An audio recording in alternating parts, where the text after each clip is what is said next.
Bienvenue dans cette nouvelle vidéo. Aujourd'hui, je reçois mon grand frère Siba Teoro. Il est ici aux États-Unis. Et d'ailleurs, c'est lui qui m'avait reçu quand je suis venu pour la première fois. Alors, il a un peu duré ici, il a plus d'expérience. Je pense qu'il va essayer d'abord de se présenter et il va vous expliquer par quel moyen, par quelle voie il est venu aux États-Unis ici. Alors, grand frère, bonjour. Bonjour, je me fais, bonjour. Comment ça va? Ça va très bien. Et le boulot, ça se passe bien? Ça se passe très très bien. Super, super. Alors, pour ceux qui ne vous connaissent pas, présentez-vous à nos abonnés. Moi, c'est Siba Teoro, communément appelé Général. Ouais. C'est comme ça on m'appelle. J'adore aussi le nom. D'abord, je te dis d'abord merci de m'avoir réussi ce plateau. Ouais. Donc, comment je suis venu ici? Donc, la première question, je vais commencer par la première question. Alors, puisque déjà tu t'es présenté à nos abonnés, la première question c'est par quelle voie vous êtes venu aux États-Unis? Moi, je suis venu ici par voir ce qu'on appelle Divi Lottery. Okay. C'est comme ça, moi je suis venu ici. C'est un jeu que les Américains font, c'est gratuit. Ils font ça pour aider tout le monde. Et c'est une manière aussi de venir ici de façon légale. Tout à fait. Tu viens légalement, tout est correct, tout est papier, tout n'a aucune situation difficile.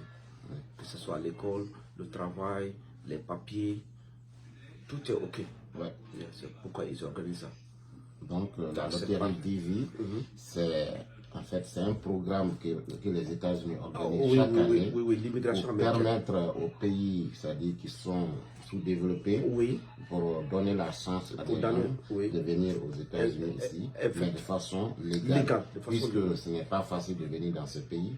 Donc, c'est une opportunité que tout le monde doit saisir pour venir ici de façon légale. Et je profite même de l'occasion pour dire que si quelqu'un veut venir ici, il n'a qu'à venir de façon légale. Parce que quand tu viens, c'est par exemple cette voie-là, il y a beaucoup de voies, mais la voie par laquelle, par exemple, je suis venu, c'est très important. Si tu viens, tu n'as aucune complication.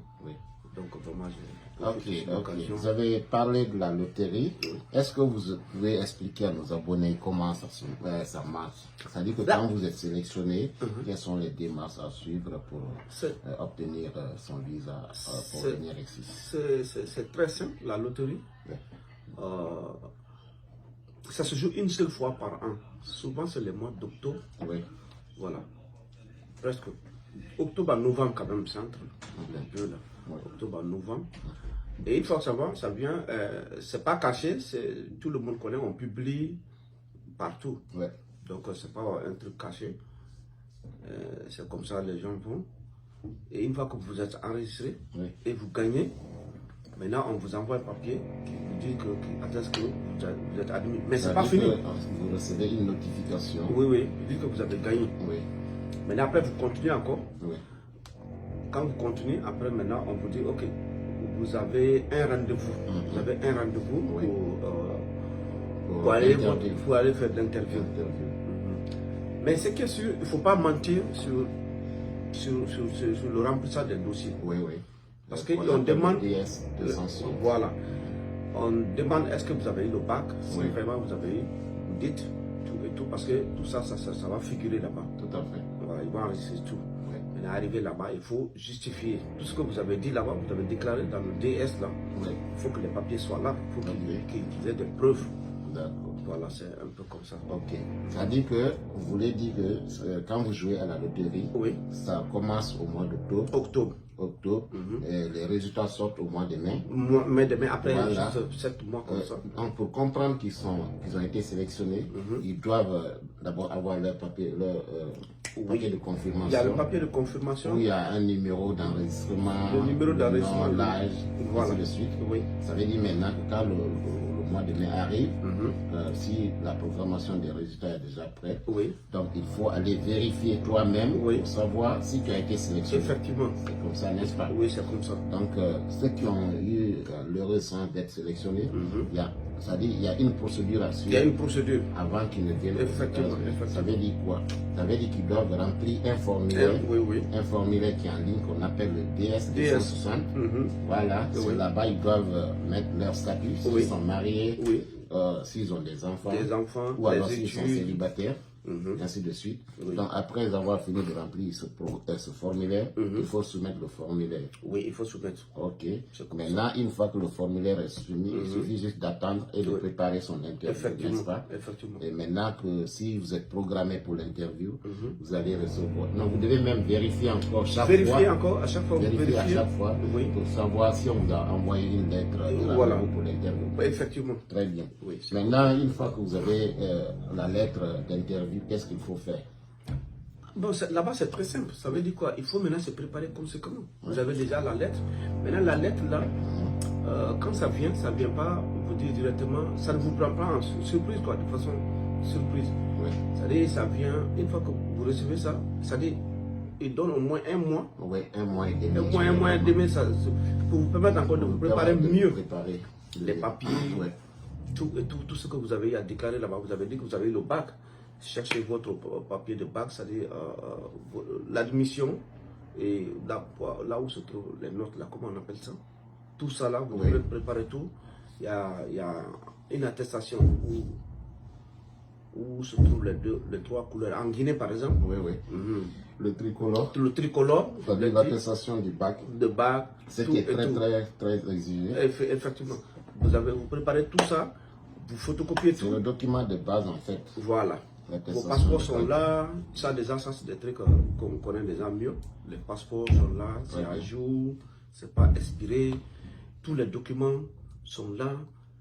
Vous voyez, donc une fois que vous avez les documents, vous mettez comment on appelle ça, les originaux à part, vous photocopiez encore, vous mettez les photocopies à part avant de rentrer. Voilà, pour des Guinéens qui regardent cette vidéo, l'interview pour les Guinéens, ça se passe à Dakar, non? Ça dépend de vous, ça dépend de vous. C'est à Dakar normalement. Si quelqu'un gagne, par exemple, il est guinéen, directement on le pointe à Dakar. Mais ça dépend de l'intéressé. Si tu veux faire en Sierra Leone, ou bien au Libéria, ou bien en Côte d'Ivoire, ça dépend de toi. Dans un autre pays, pas en Guinée, non, pas en Guinée. Parce que la Guinée, c'est un consulat. Donc, ce programme-là ne se passe pas en Guinée. Non. Très bien, très bien. Alors, arrivé maintenant à l'ambassade, le jour de l'interview, je pense qu'il y a des gens qui aimeraient savoir quelles sont les différentes questions, la nature des questions qu'on pose. Parce qu'il y a d'autres qui se disent que, est-ce qu'on va te poser des questions sur ton parcours scolaire, c'est-à-dire sur les sujets que tu avais fait peut-être au bac, ou bien on va te demander définir telle matière, ceci, cela. Comment ça se passe avec l'interview? L'interview, là-bas, tu n'as pas de choix. Ça dépend. Tu n'as pas de choix. On peut te voir, par exemple, on te demande quelles sont les matières que tu as faites. Les matières que tu as faites. Soit des cités, ou bien, comment on appelle, le boulot que tu as fait, on peut te demander, par exemple, est-ce que tu as tes attestations, comment on appelle, les bulletins de paye. Par exemple, si tu dis que tu travailles, tu as déjà travaillé. Maintenant, on peut te demander, est-ce que tu as des bulletins de paye? On peut te demander ça, combien tu t'es payé, juste pour des preuves. Ils veulent encore se rassurer mieux que réellement c'est toi qui as fait ça, et réellement tout ce que tu as rempli, c'est vrai. Ils veulent se rassurer mieux. Donc c'est pourquoi on peut te demander n'importe quelle question. Donc ça veut dire généralement on commence d'abord par les questions qui sont liées au bac. Parce que c'est le document de base. À l'école, ou bien à l'université même. En quelle année tu as eu le bac?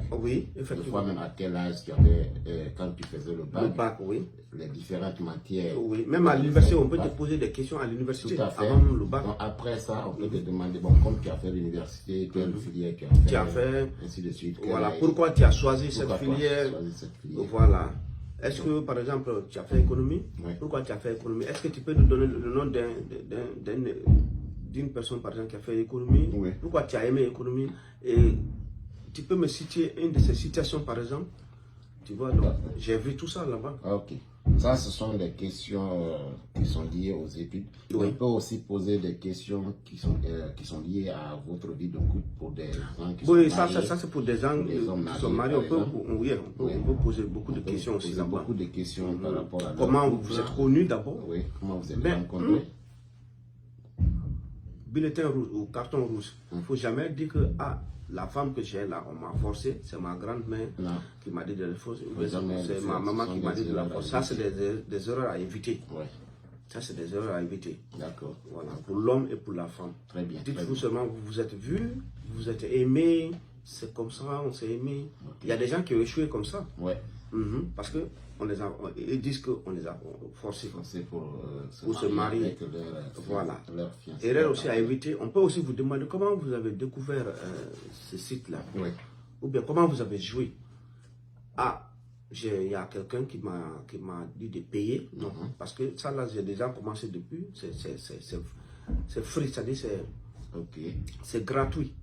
Le DV est gratuit. Il ne faut pas dire que j'ai payé. J'ai payé pour jouer. Non, il ne faut jamais dire ça. Ça, c'est aussi des erreurs. C'est un programme purement gratuit. Purement gratuit. Que tout le monde peut bénéficier. Tout le monde peut participer. Voilà, mais puisque généralement les gens ne connaissent pas le programme, c'est ce qui fait qu'il y a des gens qui passent par d'autres personnes pour jouer. Voilà. Donc, il ne faut jamais dire que le programme, c'est free. Oui, mais qu'est-ce que vous dites à des gens qui pensent que quand tu gagnes à la loterie, par exemple, et tu as le visa, arrivé aux États-Unis, c'est le gouvernement américain qui te prend en charge? Oh non. Là, non. Ok. Comme j'ai déjà dit, ils font ça juste pour aider et pour te donner juste tes papiers. Tout à fait. C'est pourquoi d'ailleurs, votre contrat est fini. Même si tu gagnes ça, il y a aussi autre chose. Il faut que tu aies une personne qui vit ici, de façon légale, qui travaille, qui va t'envoyer quelque chose qu'on appelle prise en charge. Même si tu gagnes, tu n'as pas de prise en charge, c'est comme si tu n'as pas joué. C'est comme si tu n'as pas joué. C'est cette personne-là qui va t'héberger, peut-être un mois. Après ça, ou quelques semaines, ça dépend. Ça dépend de votre relation. Ça dépend de votre relation. Après ça, maintenant, toi aussi, tu vas commencer maintenant.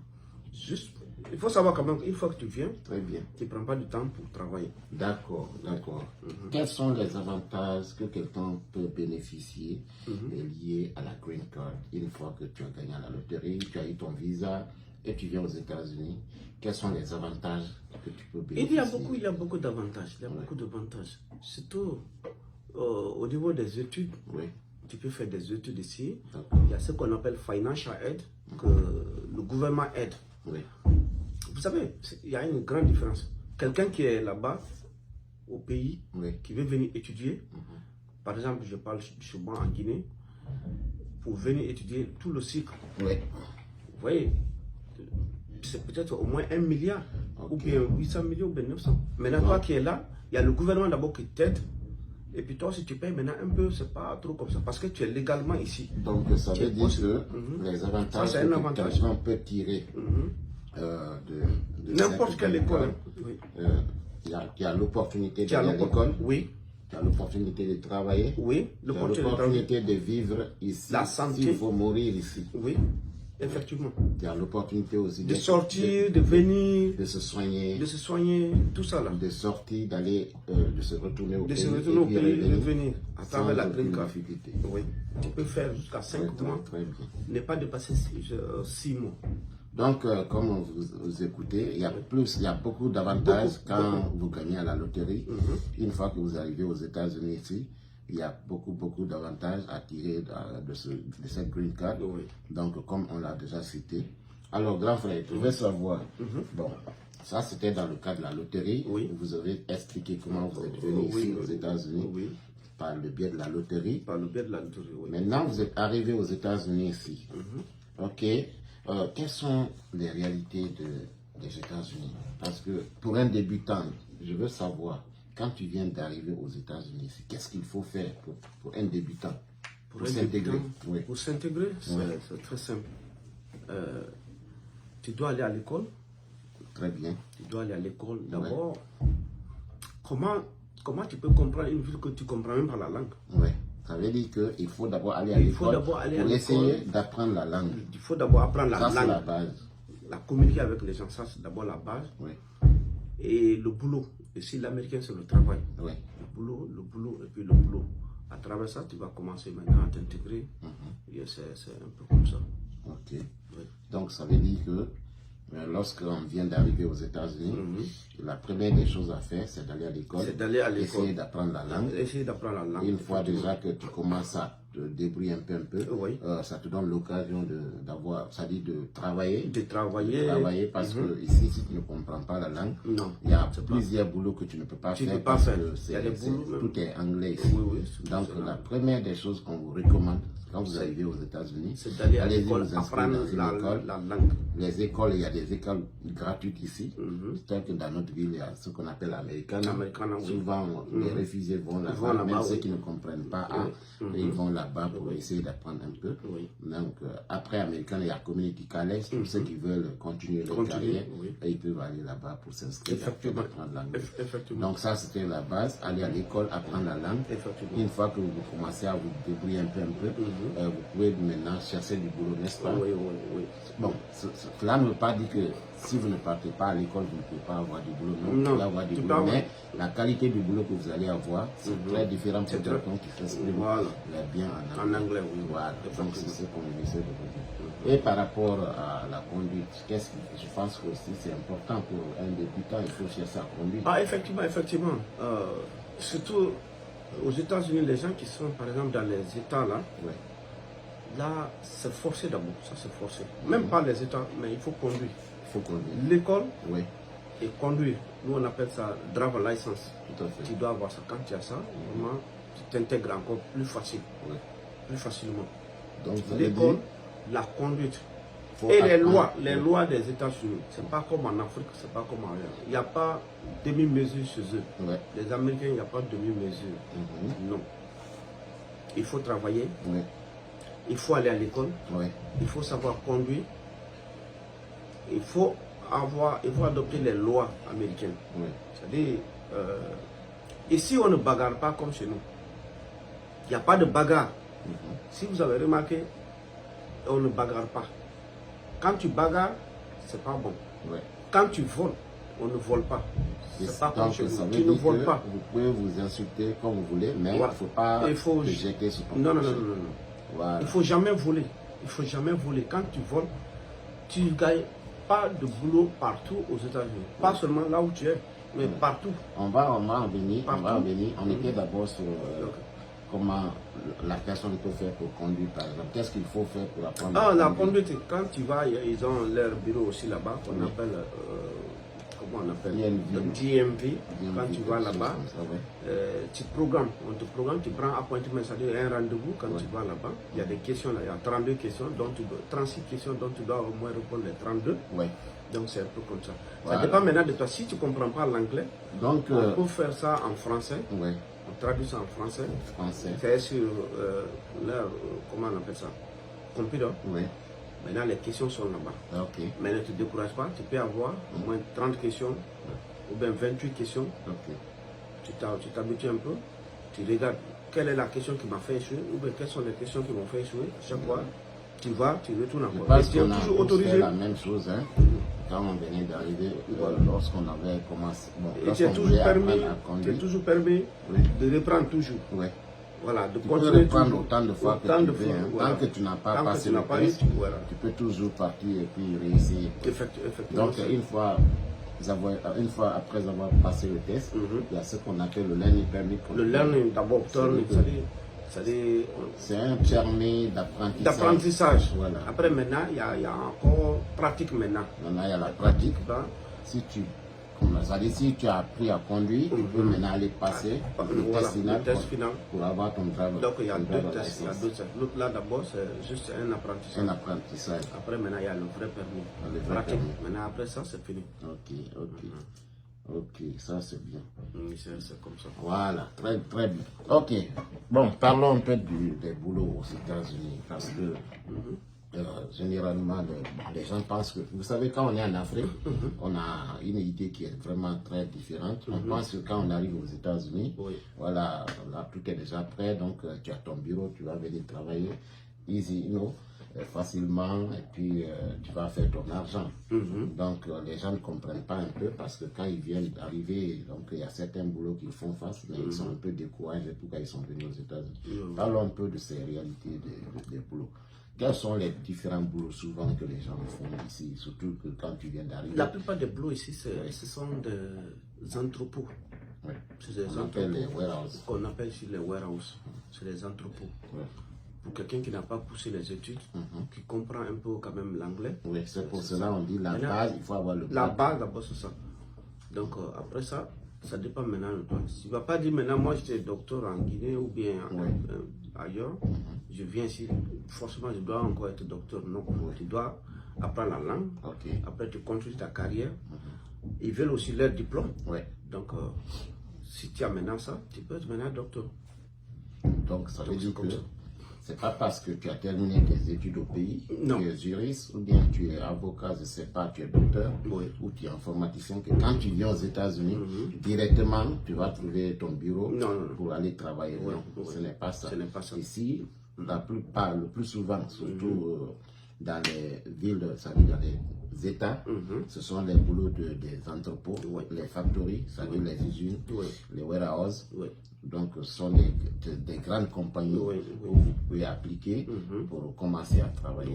Donc, c'est pour dire que tu peux ne pas aller à l'école, c'est-à-dire tu peux ne pas avoir un diplôme américain, mais quand même tu as l'opportunité de travailler. Effectivement.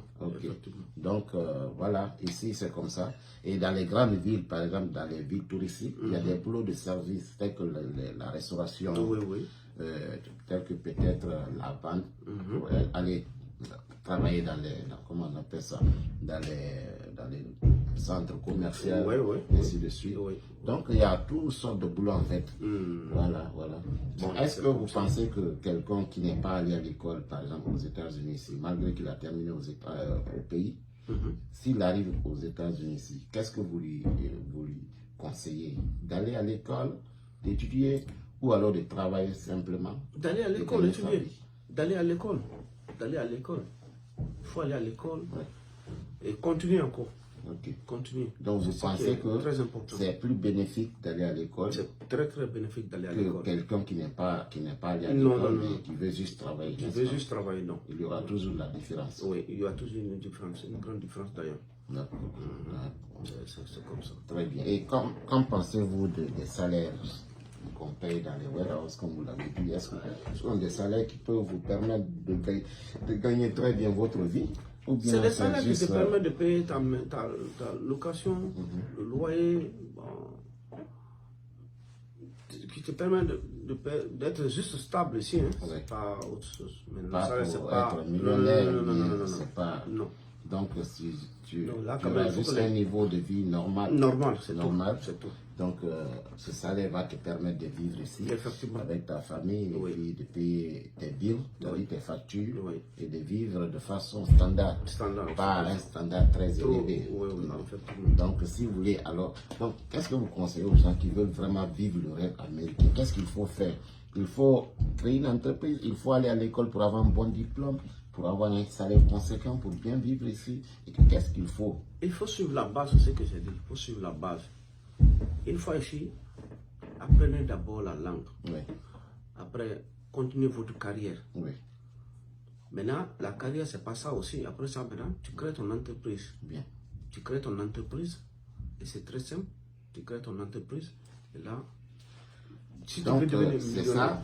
Si vous voulez vivre le rêve américain, ce qu'on vous recommande, c'est d'abord de se former, parce que la formation est très importante. Il faut investir en soi. Voilà, allez-y à l'école, ayez un bon diplôme.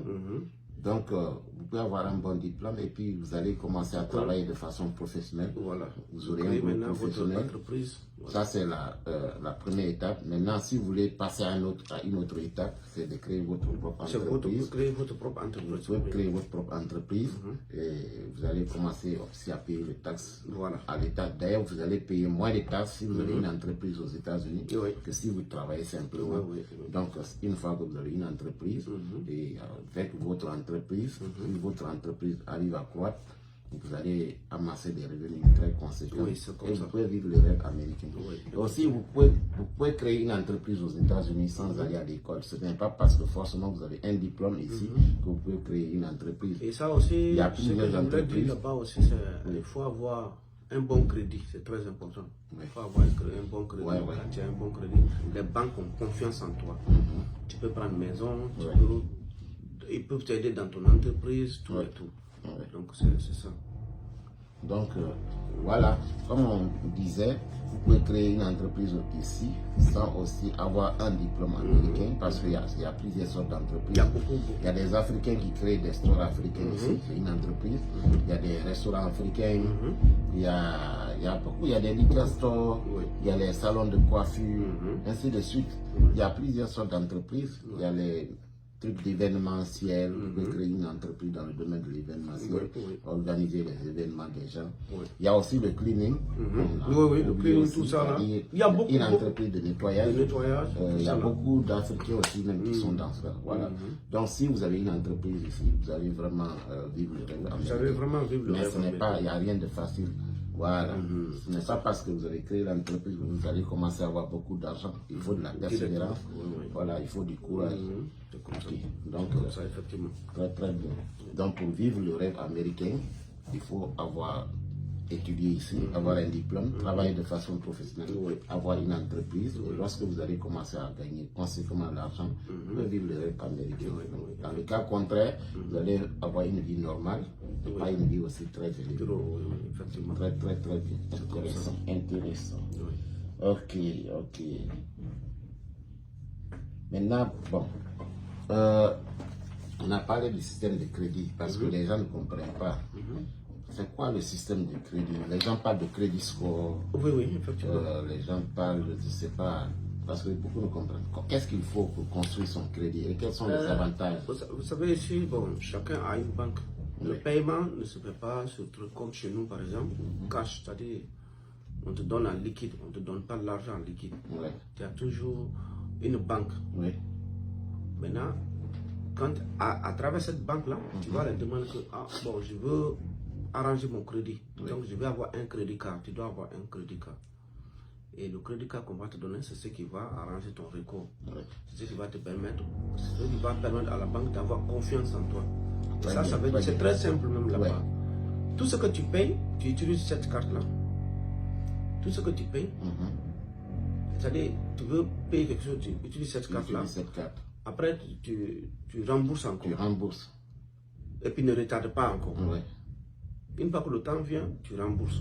Tu payes, tu payes quelque chose, après tu rembourses. Tu payes, tu rembourses. Donc c'est comme ça. Donc le système, en fait, l'Amérique est basée sur le système de crédit. Oui, enfin, aux États-Unis, c'est ça. Ici, tout se fait sous forme de crédit. Voilà. Ça dépend de vous. Vous n'avez pas besoin de payer tout en cash. Non.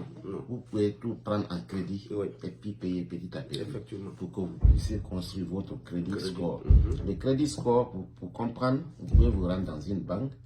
Vous allez leur demander que vous voulez créer votre compte. Crédit. Vous voulez avoir une carte de crédit. On va vous expliquer comment vous allez faire pour créer votre compte. Et puis quand vous finissez de créer ce compte, on va vous donner une carte. On appelle la carte de crédit. Donc on va vous expliquer comment ça fonctionne. Par exemple, on va vous donner un montant sur cette carte. Ça peut être $1000 ou 1500, ça dépend. Voilà. Maintenant, quand on vous donne ça, ça veut dire que chaque fois que vous partez au marché, vous allez utiliser cette carte pour payer ce que vous voulez payer, les aliments, les trucs comme ça. Maintenant, supposons que vous avez commencé à dépenser à partir du 5. Donc, à partir du 5 du mois, maintenant jusqu'au peut-être 7, 10, maintenant, vers la fin du mois, il faut rembourser encore le montant que vous avez dépensé. Donc, c'est comme ça, ne retardez pas, n'attendez pas que le mois finisse complètement avant de rembourser. Maintenant, au fur et à mesure que vous allez faire ça, vous allez voir ce qu'on appelle le FICO score. Chaque fois que vous pouvez regarder sur votre compte bancaire, vous allez regarder, le FICO score là va augmenter périodiquement. Il y a une application aussi pour ça. Tu peux mettre ça dans ton téléphone pour regarder ton score. Il y a une application le niveau aussi. de ton score. tels que les crédits Karma. Le crédit Karma peut t'aider à voir le niveau du score. Au fur et à mesure, ça va s'augmenter. Maintenant, quels sont les avantages de ce crédit, de ce, comment on appelle ça, de ce crédit Karma? Non, pas de ce crédit, de ce FICO score, votre... C'est ce qui permet à la banque dit que oui, on a confiance en toi. Donc, tu es prêt. Oui. Tu es prêt aujourd'hui de prendre une voiture. Voilà. Ou bien quoi? Oui, une maison. Oui, une maison.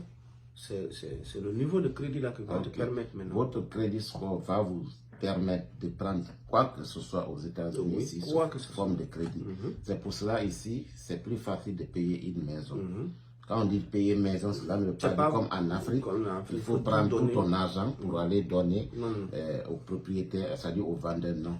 Ici, si votre crédit score est bien, on peut vous donner une maison en fonction de votre crédit score.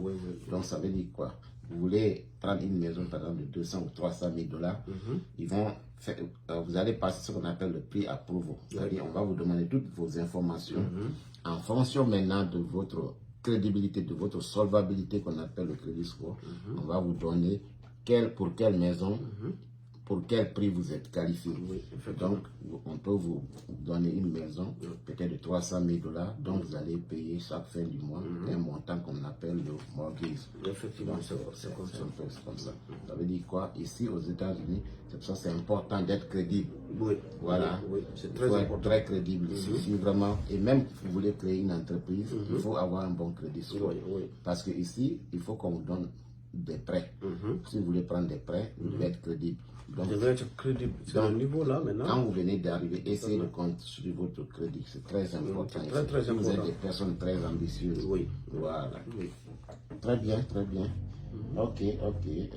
Je pense que maintenant, il y a des erreurs. Quelles sont les erreurs qu'il faut éviter ici? Parce que les gens ne comprennent pas les lois du pays. Tu viens, tu es dans un système, tu ne comprends pas. Des fois même, tu peux, je sais pas, comme il y a des choses que les gens négligent. Tu vois, non? Par exemple, on te donne ta carte de crédit, bon, tu vas, tu paies les trucs, et puis tu oublies même jusqu'à 2 mois avant de rembourser. Ce sont des erreurs qu'il faut éviter. Aussi, ici, il y a ce qu'on appelle mind your business, c'est-à-dire il faut regarder de ce qui te regarde. Ne te mêle pas dans les histoires des gens. Parce qu'on a appris qu'aux États-Unis, si on tue, il y a des gens qui tuent, ceci, cela. Donc, les gens ne comprennent pas. Parce que, les tueries, les conseils qui sont là, une fois que tu viens, c'est bien dit. Tu vas à l'école, tu apprends, tu fais ton petit boulot. Il ne faut pas rentrer dans. Tu fais ton petit boulot, tu n'as pas le problème de groupe. Tu fréquentes la communauté qui te convient. Le groupe qui te convient, c'est tout.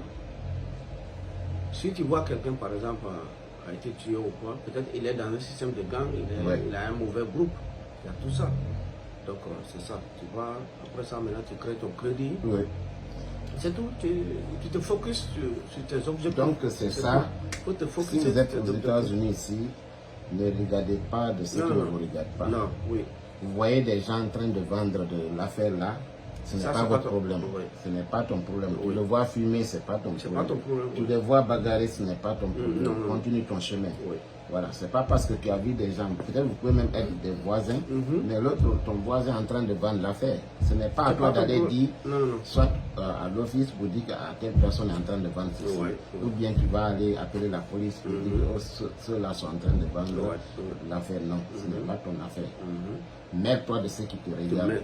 Voilà, évitez évitez de fréquenter des gens qui sont de mauvaise foi. Surtout parce qu'on dit que c'est le milieu qui fait l'homme. Il faut éviter les milieux où tu n'as pas la même vision avec les gens. Voilà. Il faut aussi savoir avec qui habiter, cohabiter. C'est très important. Et aussi, il y a des quartiers qu'il faut éviter ici. Il y a des quartiers qui sont vraiment, qui n'ont pas de bonne réputation. Il y a des quartiers de crime où la criminalité est très élevée. Essayez de vous renseigner. Ce n'est pas parce que tu as vu un logement très moins cher, quelque part, tu vas aller loger là-bas. Non, ça ne marche pas comme ça ici. Renseignez-vous sur des bons quartiers et où vous pouvez vraiment aller loger. Et ne logez pas avec n'importe qui aussi. Tu es avec quelqu'un, vous n'avez pas la même vision, vous n'avez pas les mêmes objectifs. le mieux c'est de rester dans ton coin, parce qu'on dit que le bien d'être sûr que d'être mal accompagné. En tout cas, oui. Le plus souvent, c'est ça qui fait que le plus souvent les personnes ratent ici, parce qu'ils fréquentent des mauvaises personnes. Voilà. Donc si vous voyez des choses comme ça, restez dans votre coin, continuez sur votre objectif. Je pense qu'on va maintenant vers la fin. Maintenant, j'ai une petite question. Tout récemment, on a appris qu'il y a une vague d'immigration aux États-Unis ici. Il y a des gens qui passent par la route. Oui. Qu'est-ce que vous les conseillez? Est-ce que vous pensez que c'est normal ou bien qu'est-ce que vous les conseillez? C'est pas normal, c'est pas normal du tout. C'est pas normal. C'est pas du tout normal. Parce que d'abord, quand tu viens, tu as beaucoup de... L'Américain, quand même, là-bas, il t'aide à avoir juste le boulot. Le boulot. Maintenant, ça dépend. Et puis là-bas, il y a des gens qu'on retourne encore. Il y a des gens qui viennent jusque là-bas, après on les retourne. Comment tu vas dépenser jusqu'à, par exemple, chez nous, 70 millions, 60 millions, 100 millions, 100 millions, ça dépend. Plus de 100 millions. Et que tu viens là-bas, si ça ne réussit pas, on te retourne encore chez toi. Il vaut mieux d'investir cet argent. Ou bien quand tu rentres, il faut encore te mettre à pied encore pour chercher le papier. Vous voyez? C'est un peu comme ça. Donc, mais je n'interdis pas quelqu'un de venir de cette donc c'est pour dire que vous ne pouvez pas conseiller à quelqu'un de venir ou de ne pas venir ou de ne pas venir. Tout dépend de votre décision personnelle. Tout dépend de votre décision. Vous voulez venir, tant mieux. C'est à vous de voir. Si vous voulez encore rester au pays, l'argent que vous avez là, créer une entreprise. Parce qu'aujourd'hui, il y a plein de jeunes qui sont en train d'émerger dans l'entrepreneuriat au pays. Si vous avez des idées ou si vous n'avez pas d'idées, approchez-vous des gens qui ont des idées. Associez-vous et créez une entreprise au pays avec cet argent. Et vous pouvez venir légalement ici. Vous pouvez venir légalement. Mais si vous pensez encore que ce n'est pas votre cas, vous n'aimez pas ça, c'est à vous de voir, c'est à vous de décider. En tout cas, c'est les États-Unis. C'est pour tout le monde. Donc, c'est à vous de voir si vous venez ici, si vous avez quelqu'un, si vous avez peut-être un sponsor ici, quelqu'un qui va vous héberger, parce que quand vous venez ici, le système est très différent. Il faut avoir une personne ici qui va vous héberger, qui va vous diriger, qui va vous aider dans beaucoup de démarches. L'obtention de vos papiers, en quelle année vous allez avoir vos papiers, en quelle année vous allez avoir un permis de travail. Il y a tous ces facteurs-là qui se posent. Donc, essayez de vous informer très bien avant de vous déplacer. Vous devez avoir quelqu'un sur place qui va vous aider pour tout ça. Donc, ne vous levez pas seulement comme ça d'un seul coup et puis tomber ici. Vous allez souffrir. Voilà. Et puis, nous sommes dans la période de froid. Donc, vous ne pouvez pas venir ici et dormir dans la rue. Assurez-vous que vous avez quelqu'un qui doit vous recevoir. Donc, la prochaine fois, on va revenir sur ça. Ok. Donc, grand frère, nous attendons vers la fin de l'interview. Je pense qu'on a passé une bonne interview. Et vraiment, ça a été un plaisir de vous recevoir sur le projet. C'est à vous de remercier. Donc, quel est votre dernier mot? Par rapport à tout ça, c'est... Vous dites, l'homme, il ne faut jamais se décourager. Partout tu es, que ce soit en Afrique, que ce soit ici. Même ici, il y a des difficultés qu'on rencontre.